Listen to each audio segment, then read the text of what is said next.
All right, welcome to the Explainer. Today, we're getting into the nitty-gritty of one of the most dangerous jobs in our field, line clearing. We're going to break down the must-know safety rules from Section 9 of the Illinois Electric Cooperative's Employees Safety Manual. And let's be clear, this isn't just about rules on a page. It's about building a mindset that makes sure you and your crew get home safe every single day. Before we even pick up a tool, let's just let this sink in. This comes straight from the manual's introduction, and it really sets the tone for everything we're about to cover. Think of it like a personal contract you sign with yourself every morning. Safety isn't just some company policy, it's your personal mission. So let's start right where every safe job has to start. Your first responsibility before a single branch is cut is the plan. That job briefing, that tailgate session, it's not a formality, it's not just a box to check, it is the absolute foundation of your workday. And it happens on every job, every time. No exceptions. And look, this is a two-way street. Your supervisor, yeah, they've got a critical job. They make sure you're trained, they enforce the rules, and they lead that briefing. But look at your role. The manual is crystal clear. You are on the hook to ensure safety for yourself and everyone around you. You have to actively participate in that briefing. And if you see something unsafe, you have to speak up. It's a team effort. But at the end of the day, your personal accountability is what truly counts. So what's in that briefing? Well, it's got to cover these 5 things. They're non-negotiable. 1. What are the specific hazards on this job, right here, right now? 2. What are the exact work procedures we're going to follow? 3. Are there any special precautions we need to take? 4. How are we controlling every single energy source?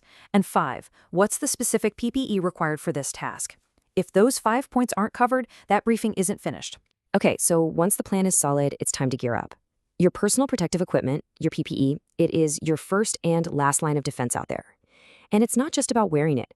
It's about having the right gear, making sure it's inspected, and knowing it's ready for the unique dangers of clearing your right-of-way. And this isn't just your everyday hard hat and gloves. We're talking specific life-saving gear. A Class E helmet for electrical protection, eye and face protection that meets that Z87.1 standard. With saws and chippers roaring, hearing protection is a must. You need the right hand protection for cuts and scrapes, and this is a big one, foot protection that's rated for chainsaws. Leg protection, like chaps, is another critical layer. And of course, when you go up, your climbing rope and safety saddle, well, they're your lifeline. Which leads to a question you have to ask yourself every single morning. Is my gear good to go? Before you use it, you're the one responsible for inspecting it. Is it clean? Are there any defects? A supervisor might do a spot check, sure, but your daily check is what prevents a catastrophic failure. If it's defective, it gets tagged and taken out of service. End of story. All right, plans made, gears on. Now we get to the heart of it, clearing that right-of-way. This is where the 2 biggest risks of the job come together, working near energized lines and working up in the air. Every rule from here on out is designed to keep you safe in that high-stakes environment. If you only burn one number into your brain from this whole explainer, make it this one, 10 feet. That's the absolute minimum approach distance for any part of your body or any conductive tool from a line that's energized at 50 kV or less. This is not a suggestion. It's a hard deck you do not cross. And for higher voltages, that distance just gets bigger. Now, to really get that 10-foot rule, you have to understand what exposed means. Basically, it's any live part that isn't properly covered or isolated. If you can accidentally touch it or get your body or your tools closer than that safe distance, it's considered exposed, and that's when all these life-saving rules kick in. When you're up in that tree, discipline is everything. It's simple. You are always tied in with your rope and saddle anytime your feet leave the ground. You have to crotch that climbing rope so there's no way it can slip off a limb. Never, ever trust a dead or rotten branch to hold your weight. And remember, your climbing rope is your life. It is not a tool. Don't use it as a pull rope or a hand line. Down on the ground, you keep that rope tail clear of roads and trip hazards. And you don't just let branches go, you use a rope to lower them down safely. Every one of these rules is there for a reason, usually a bad one. Okay, let's talk about the tools that get the job done. Your chainsaw and chipper. These things introduce a whole new world of risk, and they demand total respect and their own set of rules. This is where getting complacent, well, it can cost you big time. With a chainsaw, it's all about control. That means a firm, two-handed grip for the entire cut. The manual says to brace the saw's bumpers against the wood before you start cutting. That keeps it stable. The engine must be completely off for any kind of maintenance or refueling.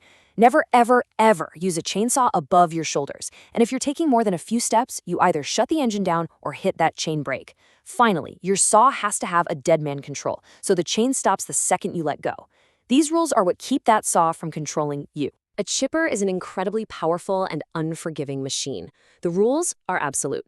First, all that PPE we talked about, you're wearing it. Eye, face, head, hearing, hand, and leg protection.